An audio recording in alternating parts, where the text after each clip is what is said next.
one. The glass never blinks.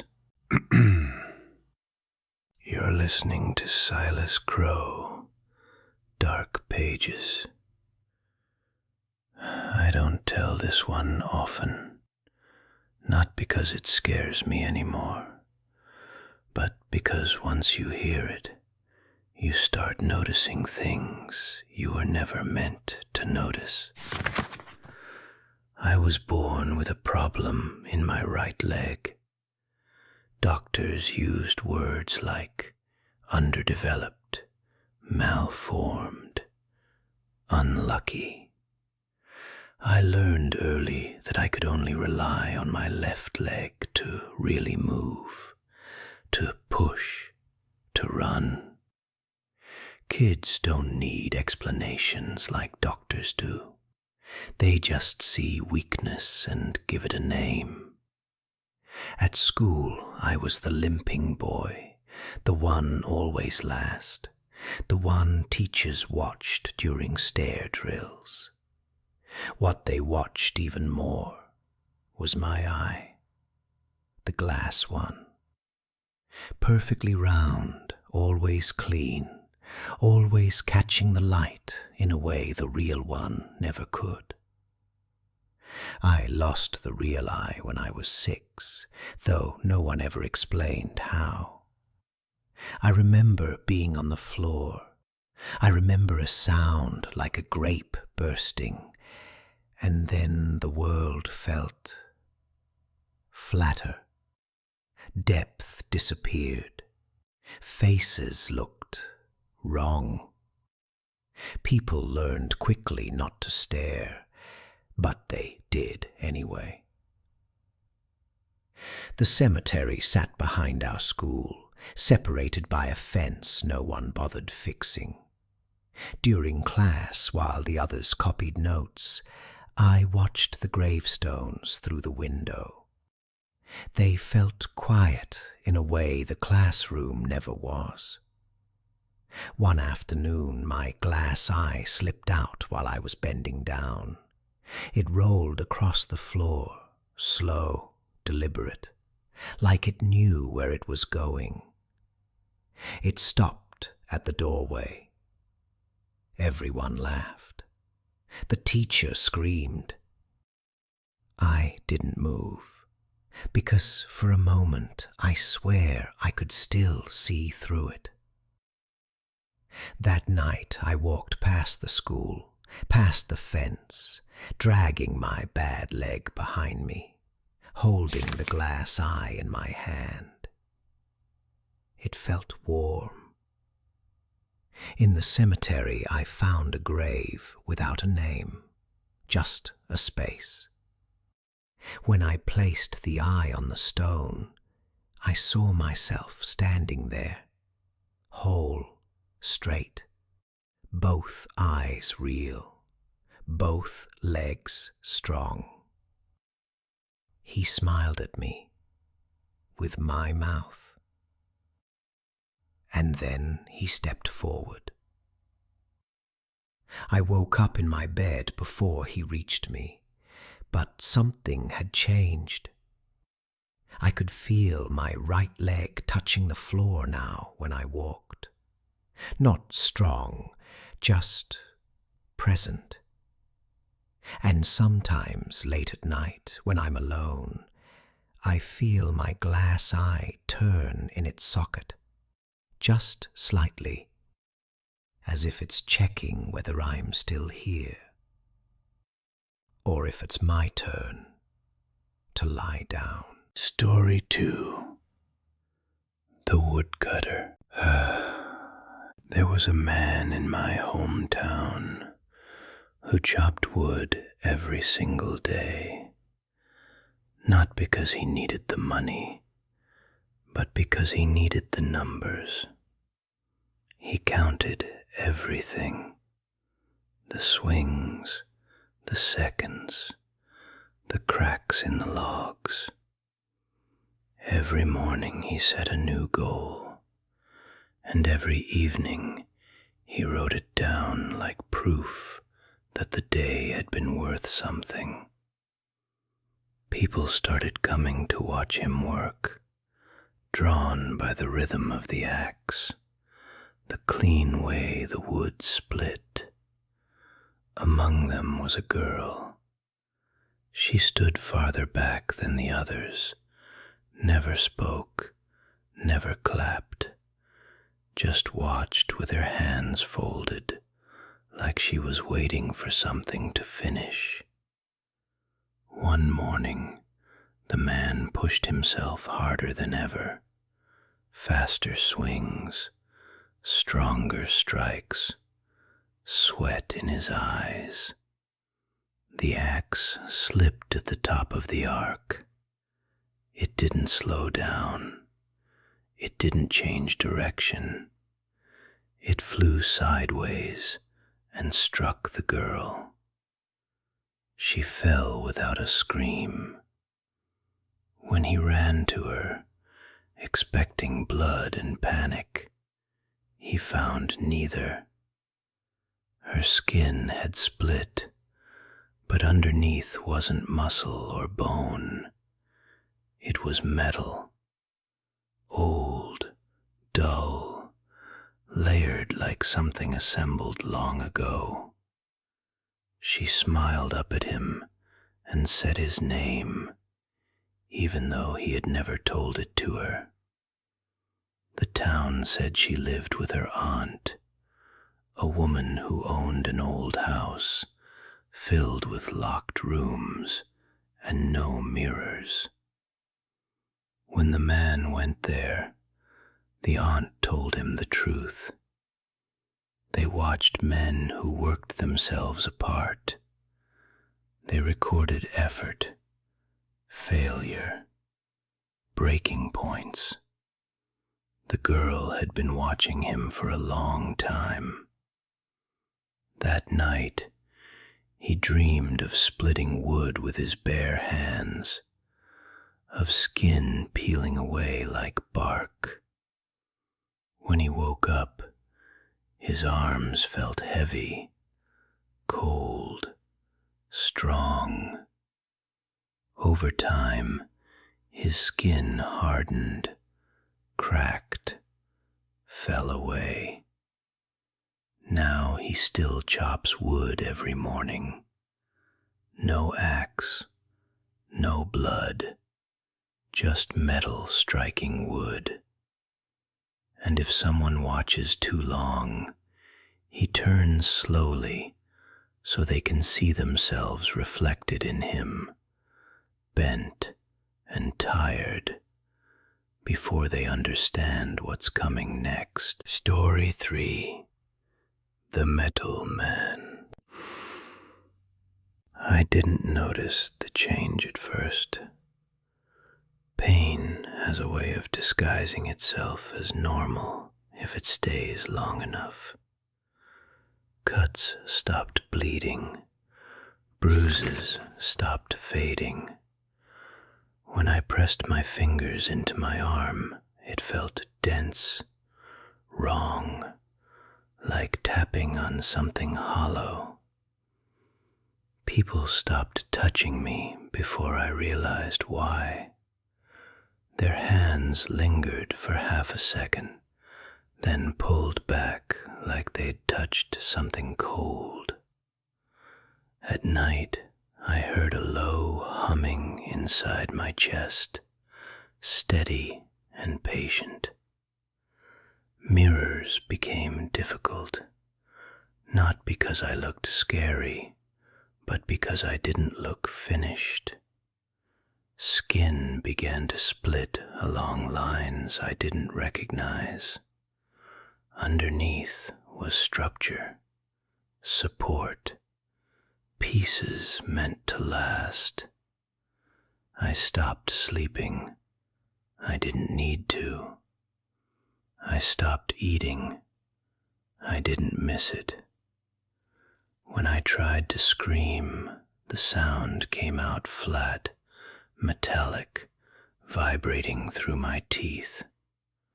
I wandered after that, along the edges of towns, watching people grind themselves down, chasing numbers, records, goals that never loved them back. Sometimes I helped, sometimes I touched them, and they felt the hum start inside their own bones. They never scream either, they just understand. Because once the skin is gone, pain doesn't follow. And once you hear the hum, you realize it was always there, waiting for you to notice. Story 4. The Room That Learned My Name. I worked nights at a care facility no one ever visited unless they had to. Old people, empty halls, lights that hummed louder than conversation. The kind of place where time feels thick, like it's settled into the walls. My job was simple. Check rooms, make sure no one wandered, make sure no one stopped breathing without someone noticing. There was one room we were told to ignore, door always locked, no name on the chart, just a room number crossed out with marker. I asked once. The supervisor told me it used to belong to someone who didn't leave properly. I laughed at that. You do when you work places like that. One night, while doing rounds, I heard someone inside that room say my name. Not loudly, not urgently, just enough. I froze because I had never told anyone there my name. I unlocked the door without thinking. The room was empty. No bed, no furniture, just a chair facing the corner. The walls were covered in faint scratches, like someone had tried to write something and run out of strength. When I stepped inside, the air felt warm, like breath. I told myself I was tired. That's what everyone says before they stop trusting themselves. Over the next weeks, the room started changing. A shadow where the bed should be, a smell like old skin, and every night it said my name again, clearer each time, closer to my ear. I stopped sleeping. I stopped correcting people when they got my name wrong, because the room never did. One night, I found a chart waiting for me at the desk. My handwriting, my name, my age wrong by a few years, diagnosis blank, room number filled in. When I tried to leave, the doors didn't open. The hallways felt longer, softer. The room was unlocked. The chair was facing the door now. I sat down because it felt like I had always been sitting there. They still do rounds. They still ignore the room. Sometimes when they pass by, I say their name. Just once. Softly, to see if they'll listen. Story 5. He kept counting. There was a man who counted everything because numbers didn't lie. Steps from the bed to the door, breaths between streetlights, seconds it took for the kettle to scream. He believed if he counted long enough, carefully enough, nothing bad could surprise him. That belief carried him through a lot of things. Accidents, loss, the sound his wife made when she stopped breathing in her sleep. He counted that too. After she was gone, the house felt wrong, like it had extra space that kept shifting. He started counting louder, saying the numbers out loud to keep himself anchored. One night, while counting the stairs, he noticed an extra step, not a miscount. He checked again, same result. The house had added something. He marked it down. Over time, more things appeared. Extra door frames, extra windows that looked into rooms that weren't there before. Always one more than yesterday. The numbers stopped behaving. He'd count to 10 and hear 11. He'd stop at the sink and feel another presence breathing when he wasn't. When he confronted the house, shouted at it, demanded it stop, the house answered by finishing his counts for him. In his wife's voice. He found a room one morning that had never existed. Inside were notebooks filled wall to wall with numbers.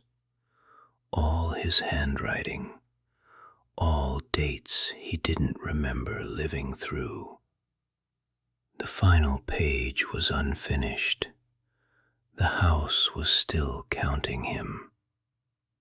When the neighbors finally complained about the noise, the police found the house empty.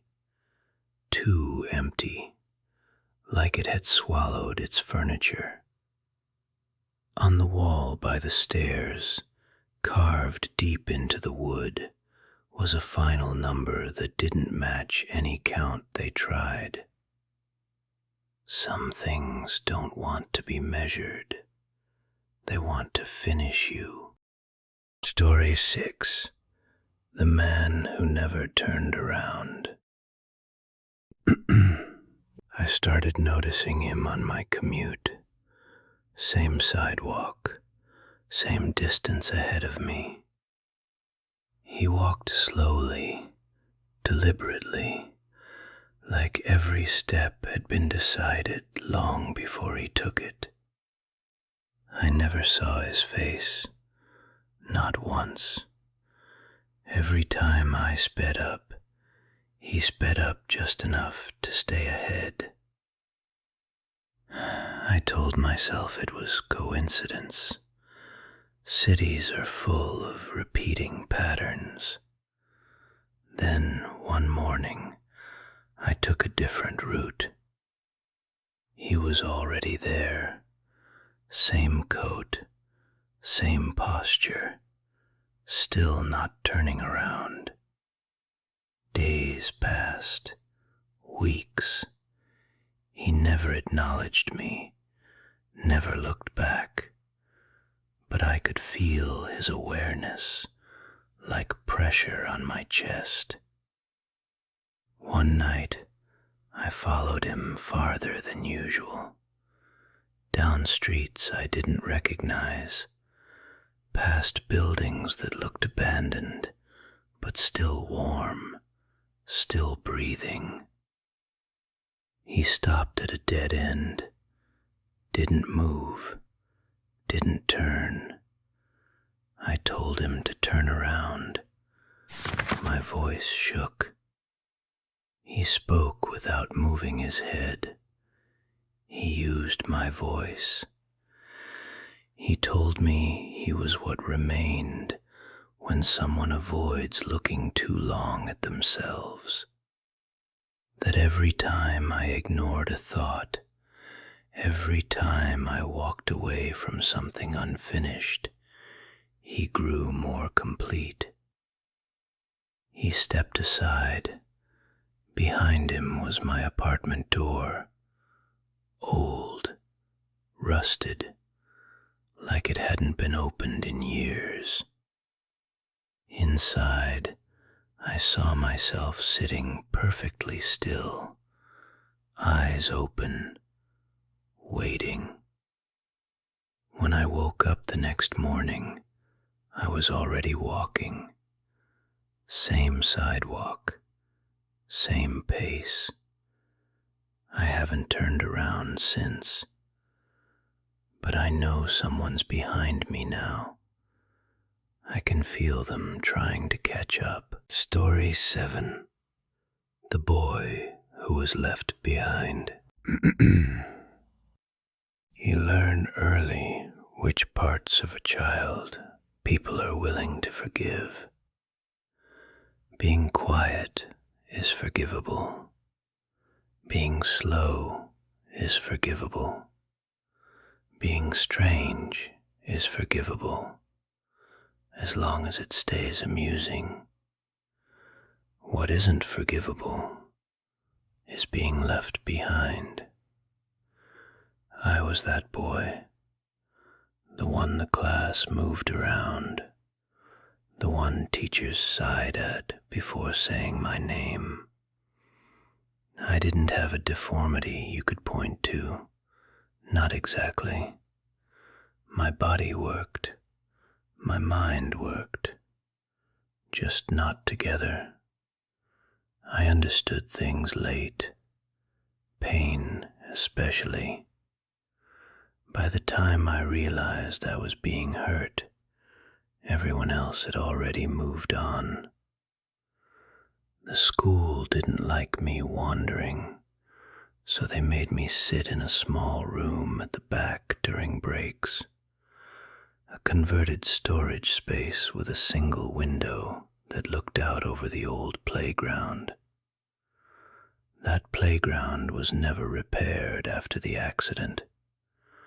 Rusted swings, cracked concrete, a slide that led nowhere. I watched other children play from behind the glass, pressing my forehead against it, feeling the cool steadiness that never pushed me away. One day, I noticed someone else out there, a boy sitting at the edge of the playground, alone. He didn't move, didn't swing, didn't slide. He just sat and watched the building the way I did. He looked familiar in the way dreams do, like someone you almost remember. I waved. He waved back, slow, careful, like he was learning how arms worked. Every day after that he was there, never closer, never farther, always waiting.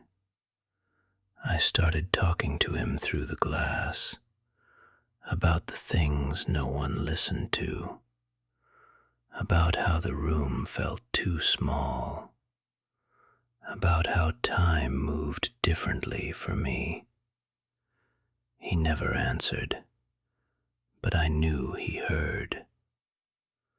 One afternoon, the window was open. I didn't remember opening it.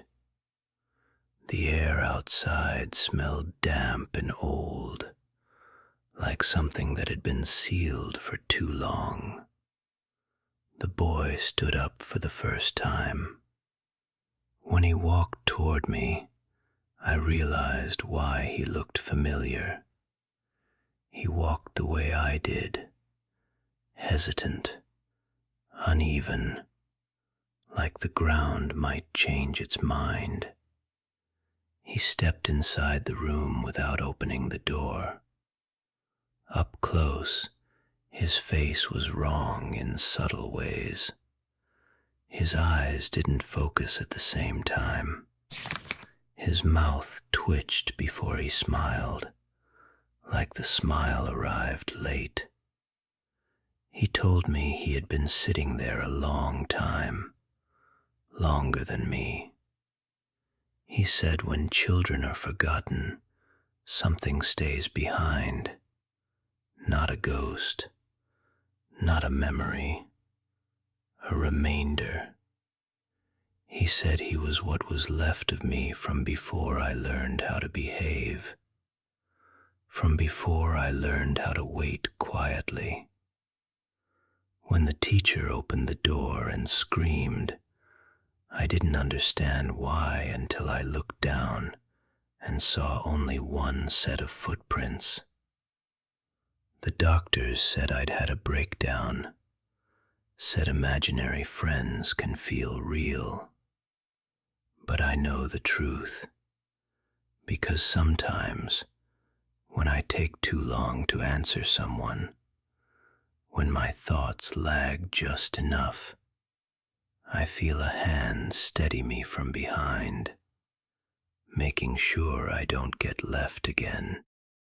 Story 8. The House That Finished People. I bought the house because it was unfinished. That mattered to me. I've always trusted things that admit what they are. Missing paint, exposed beams, rooms that didn't quite connect yet. The realtor avoided certain hallways when she showed it to me. Said the previous owner never finished renovations. I liked that. I liked the idea of completing something abandoned. The first night I slept there, I dreamed of rooms being added quietly while I breathed, walls sliding into place, doors learning where they belonged. I woke up refreshed, which should have scared me. Over time, I noticed the house responding. If I lingered in a room, it became warmer. If I avoided one, it cooled. I found a staircase one morning that I didn't remember building.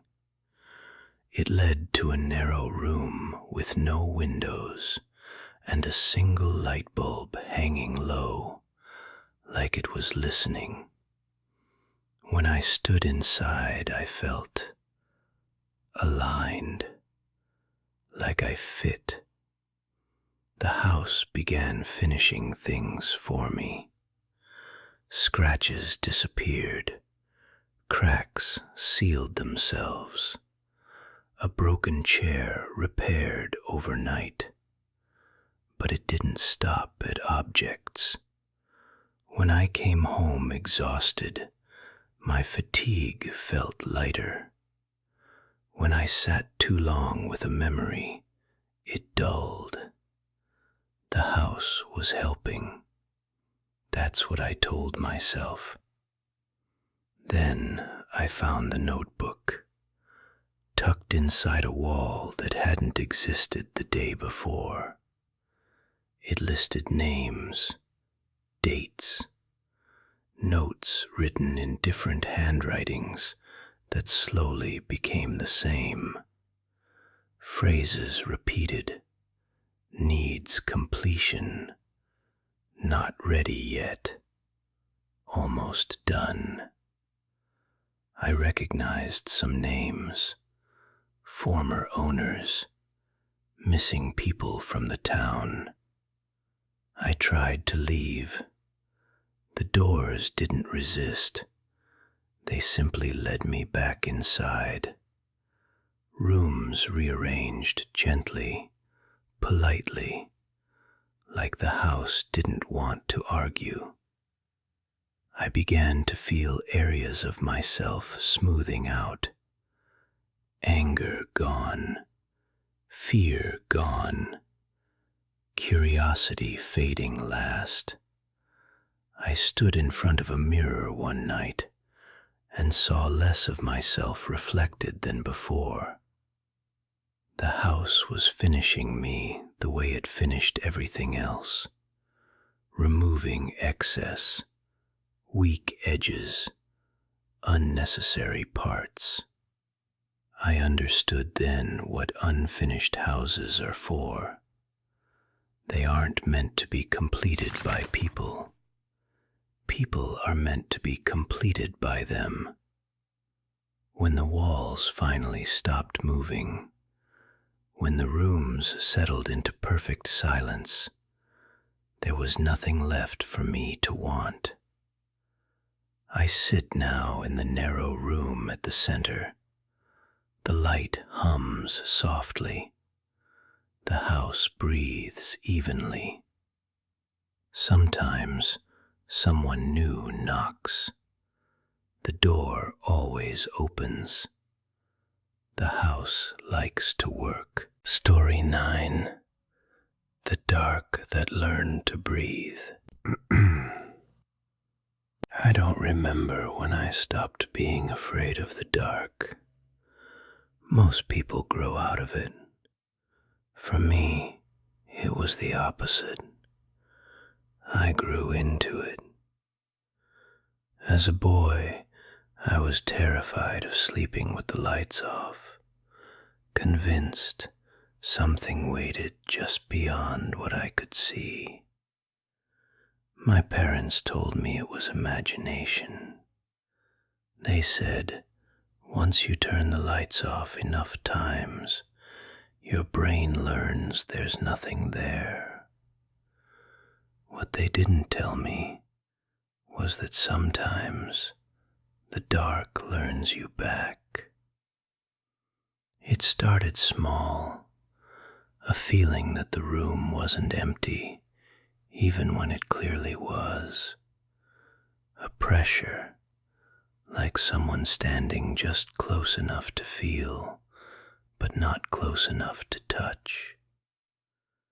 I told myself it was nerves. Then I started noticing how the dark behaved differently depending on where I was. In my bedroom, it felt passive, patient. In the hallway, it felt stretched, like it was reaching. In the basement, it felt crowded. When my parents went away for a weekend, I slept with every light on. Sometime around 3 a.m, I heard a soft click, then another. One by one, lights turning off, not blowing out, not flickering, being switched. I lay frozen, listening as the house grew darker, room by room, closer each time. When my bedroom light finally went out, the dark didn't rush me. It settled, wrapped around the bed, pressed against my chest until breathing felt like pushing through mud. I whispered for it to stop. It whispered back. Not words, my breathing, copied perfectly. That was the first time I understood it wasn't hunting me. It was practicing. Years later, as an adult, I moved into a place with big windows and bright rooms, thinking light would save me. It didn't. The dark followed anyway, thinner now, smarter. I began waking up already holding my breath, afraid of matching it. One night, I turned on every light and stood in the center of my apartment, daring it to show itself. The lights didn't go out. They dimmed, just enough, and I realized the truth. The dark doesn't come when the lights go out. The lights go out when the dark decides it's ready. and it's been breathing like me for a very long time. Story 10. The Road That Never Finishes. There was a stretch of road outside my town that no one officially called dangerous, but no one drove it twice unless they had to. Not because of accidents, because of time. You'd enter it at night, and your radio would crackle, your headlights would feel weaker, and something about the drive would stretch. 10 minutes would pass, then 20, then 40, and the road wouldn't change. Same trees, same curve, same cracked sign leaning just slightly left.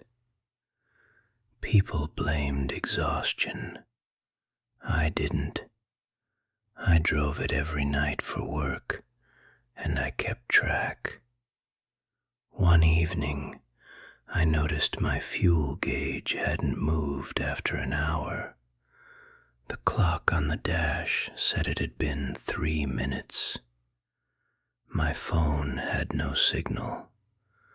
The radio played a voice talking softly, like a conversation already in progress. I turned it off. The voice continued. It spoke about memories I hadn't thought about in years. Small failures, missed chances, things I'd buried. As I drove, I saw headlights behind me, always the same distance back, never closer, never farther. I sped up. They matched me. I slowed. They slowed. Eventually, I pulled over. The road didn't end. It just waited. The headlights stopped behind me, engine idling. I got out of the car. The air felt thick, stale, like it had been reused too many times. I walked toward the other vehicle. It was my car, same dents, same plate, same warm engine. Inside, someone sat in the driver's seat, hands on the wheel, staring straight ahead. When it turned its head, I saw my face, older, more worn, eyes hollowed out by waiting. It told me it had been driving this road a long time, that everyone who enters leaves something behind, sometimes memories, sometimes years, sometimes the part of themselves that still wants to stop. I ran back to my car and drove until the sun rose. I made it home. The road behind me looked normal again. But now, sometimes when I drive at night, I check the mirror and see headlights that don't belong to anyone else. And when that happens, I remind myself not to slow down, not to pull over, because some roads don't lead anywhere new. They just wait for you to decide when you're done running. Thank you for listening.